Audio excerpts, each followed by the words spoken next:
This is Democracy Now!, democracynow.org, The War and Peace Report. I'm Amy Goodman with Aaron Matte. A new report accuses Israel of spying on nuclear talks between Iran, the U.S., and other world powers. According to the Wall Street Journal, Israel fed the obtained intelligence to congressional Republicans as part of its effort to block a nuclear deal.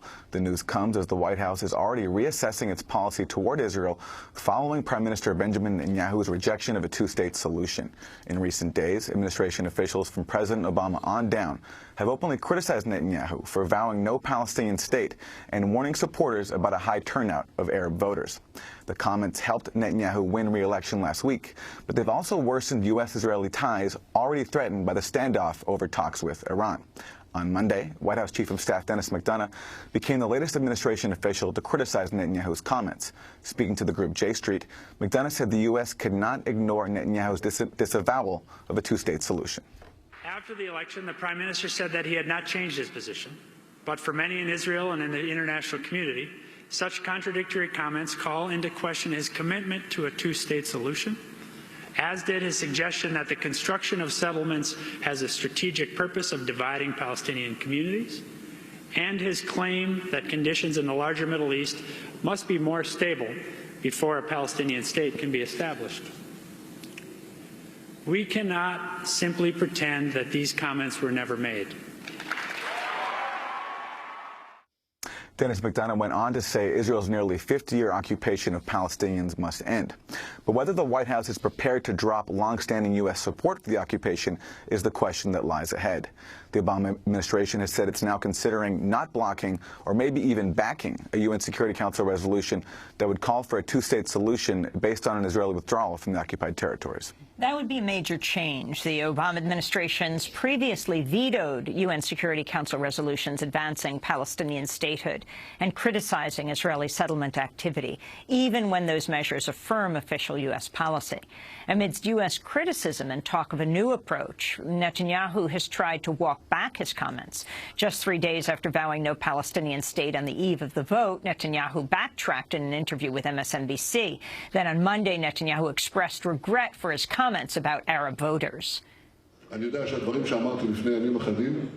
that the things I said a few days ago offended Israel's Arabs. I had no intentions for this to happen. I regret this.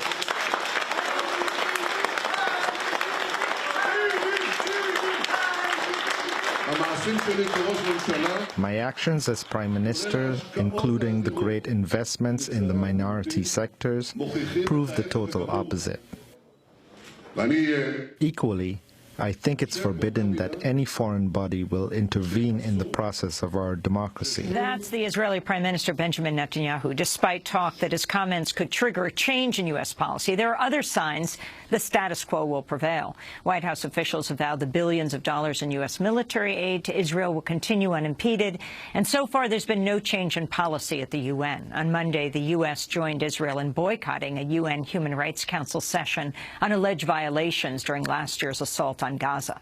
For more, we're joined by three guests. Lisa Goldman is with us, contributing editor at 972 Magazine and a fellow at the New America Foundation. Dr. Hatim Kanane is a physician, a Palestinian citizen of Israel, and the author of the recently released short story collection, Chief Complaint, A Country Doctor's Tales of Life in Galilee. And Yusuf Munir joins us. He's executive director of the U.S. campaign to end the Israeli occupation. He recently wrote an opinion piece in the New York Times headlined, Netanyahu's win is good for Palestine. Yusuf, let's begin with you. Why? Well, I think it's very good precisely because of what we've seen transpiring in the last several days. Look, the mask has fallen off of the face of Benjamin Netanyahu. He has, for many years, pretended to play along with the rhetoric of the peace process while acting in a way that is very much opposed to that outcome.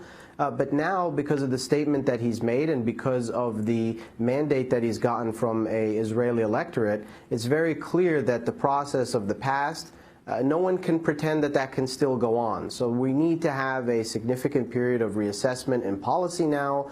You know, the United States and its allies around the world, which have been talking about this peace process for a two-state framework, have just been served a very significant reality check, and they have to be honest with themselves, and they have to be honest with everybody else in the international community who seeks a just outcome here, and reevaluate their position on this, because it's clear that the peace process has really not brought Palestinians closer to statehood. It's only brought them further away, because it's served as a cover for continued Israeli settlement expansion. So what's good about this election is that, as I said, the mask has fallen and we cannot pretend anymore. It's time to take a seriously different position on these issues.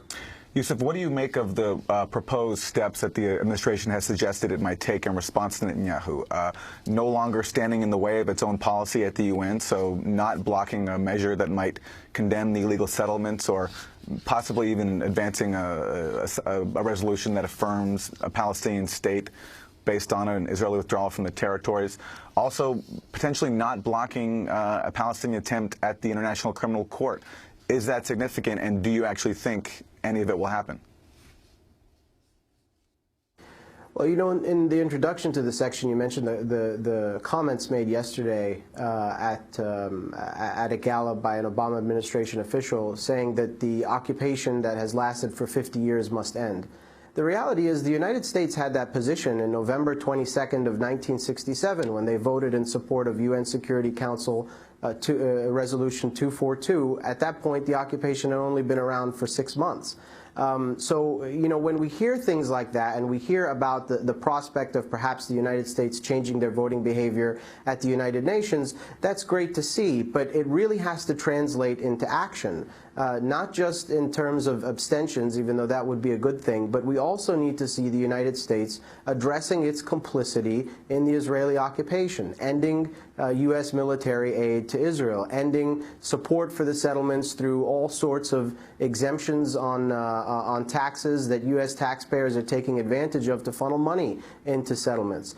Enforcing laws on the books in the United States that would make military units within the Israeli military ineligible for any sort of aid from the United States or training, precisely because they've engaged in the human rights abuses and violations of international law that are featured in this military occupation. So there's a lot of steps that the United States can take to actually put its actions in line with its words and its stated goals. But I think that, you know, until we see those changes really happen, I'm not going to believe that the United States is actually committed to a different outcome than the outcome that it has brought into the situation through its support for Israel. Dr. Hatim Kanana, you are here in the United States, so you weren't able to vote in the Israeli elections. You were not one of those Israeli Arabs who went out in, quote, droves that Prime Minister Netanyahu warned his supporters about. He said to get them out to vote. Can you talk about Netanyahu's election? You live in Galilee. Yes, I'm a citizen of Israel since day one.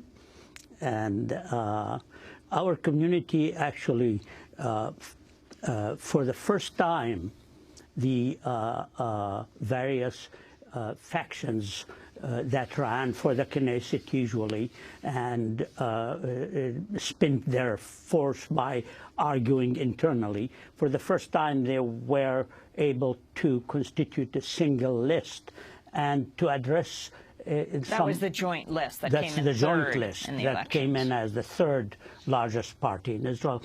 And they were able to address some of the more relevant community issues vis-a-vis the central authority of the state. With that, I mean, for me, that does give me some hope in the future because in fact, in the last week, the leader of that list, Ayman Audi, became for a little while sort of the sweetheart of the media in Israel. And so there is potential for us to place sometime in the future, despite the fact that so far no prime minister in Israel ever negotiated with the Palestinian political parties to form a coalition. So there is some hope from my point of view, despite the rightward shift in the result of the elections. Lisa Goldman of the New America Foundation, do you also take some hope from the results of the election? In a way, yes, I do. I agree with Dr. Kanana that the really good showing of the joint list, which got 13 seats, making it the third largest party in the Knesset, is a very interesting development. A couple of my Arab friends said to me that Ayman Odeh is the most inspiring leader in the Middle East, and he's an Israeli citizen, or the most inspiring Arab leader. He's a very mature guy. In one particular television debate, he was confronted with members of Knesset or party leaders who are just, made nakedly racist Jim Crow-like remarks to him, and he just responded with very inclusive, bridge-building, intelligent, sort of charismatic statements that really caught the attention and the imagination of the Jewish population.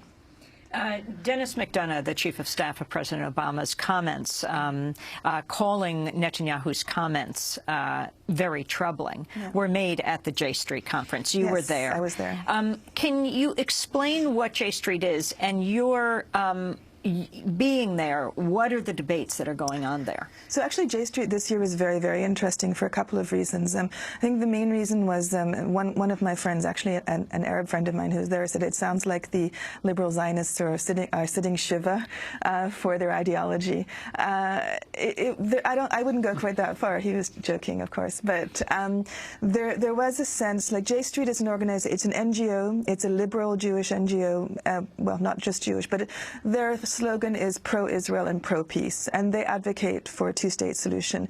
They sort of are, by many are regarded as a liberal left version of AIPAC.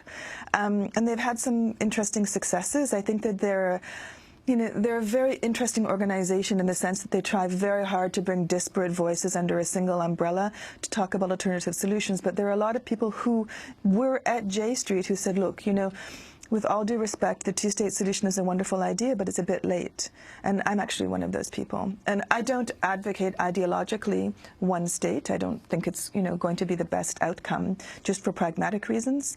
But I just think that at this point, talking about a two-state solution, negotiating it, we're 20 years after the Oslo Agreement. We have 500,000 Jewish settlers. I think it's just a bit too late. That's a point many people make, but it's one that I don't get. The two-state solution is what the law is, and Oslo was designed from the beginning to destroy the two-state solution. Israel never intended to give Palestinian statehood, and they intended to increase their control over the parts of the West Bank that they wanted, the settlements and the key water reserves. So why declare Palestinian statehood dead just because of the illegality of an expanding occupation?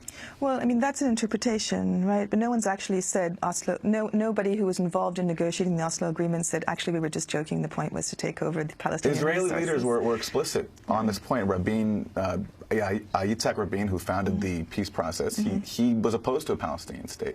Shlomo Ben-Ami, who's been on our show, the former foreign minister, was explicit that it was founded on a neo-colonialist basis. That's a quote from him. So anyway, your response. I think it's a subject for debate. It's not one that I personally like to engage in. I tend to look more at the reality, and I think that Oslo has been an absolute disaster for the Palestinians. I absolutely agree with that. But officially, on the face of it, that's not the way it was originally presented. It was presented as a means of negotiating two states for two peoples. That was the official line.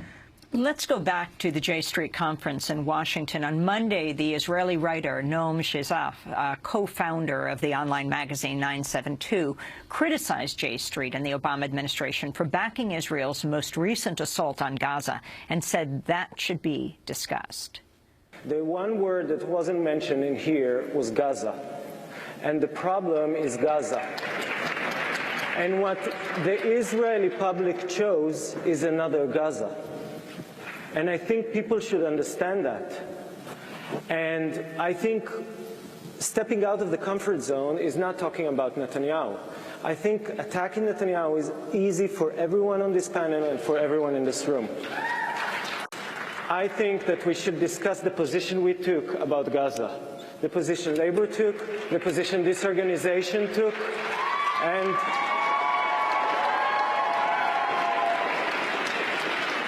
I feel from the responses they get that the public is ready, that our public is ready for this debate. America has opened its bunkers for Israel when Israel ran out of shells in the middle of the war. And I think this is what we need to be discussing in this room. And to be honest, in this day, I didn't hear a lot of talk about that. That's the Israeli writer Noam Shezaf addressing J Street, criticizing J Street. Yusuf Munir, your response? Well, I think his criticism is very warranted, and I think he's on point, and I think it's important that he made that criticism, and it was heartening to hear that he got the applause that he did in the face of that criticism at that convention. Look, I think the big problem with J Street is that it advocates for an outcome, but does not advocate for any concrete steps towards actually realizing that outcome. You know, you cannot say you support a two-state solution and the emergence of a Palestinian state and also fail to advocate for any changes in policy that would bring that about. And what we've seen from J Street is advocacy for continued negotiations, which have only acted as a cover for the very settlement expansion that they deplore. So because of the sort of the precarious position that they're in trying to be both pro-Israel and pro-peace, even though the Israeli state has its entrenched interests focused on maintaining the occupation, put it in such a place so that it can't effectively do what it says it wants to do. And so it's become something of a transitory state for people who are overcoming their previous affinity with the State of Israel and Zionism as they progress along a spectrum that is increasingly critical. And to the extent that it plays that role as a transitory step, I think it's fine. Beyond that, though, I don't think it's doing much of anything effective. And Yusuf, we have 30 seconds. You're the director of the U.S. campaign to end the Israeli occupation. At this moment when U.S.-Israeli ties are so low, what happens next for activism here in the U.S.? I think there's really only one answer to that question, and that is in every way possible, the costs of occupation to the Israeli state have to increase. For many years, they have decreased, and it's become very easy for Israel to consider a future. We're going to have to leave it there, Yusuf. We thank you so much for being with us, Yusuf Munir, Dr. Hatim Kanana, and Lisa Goldman. That does it.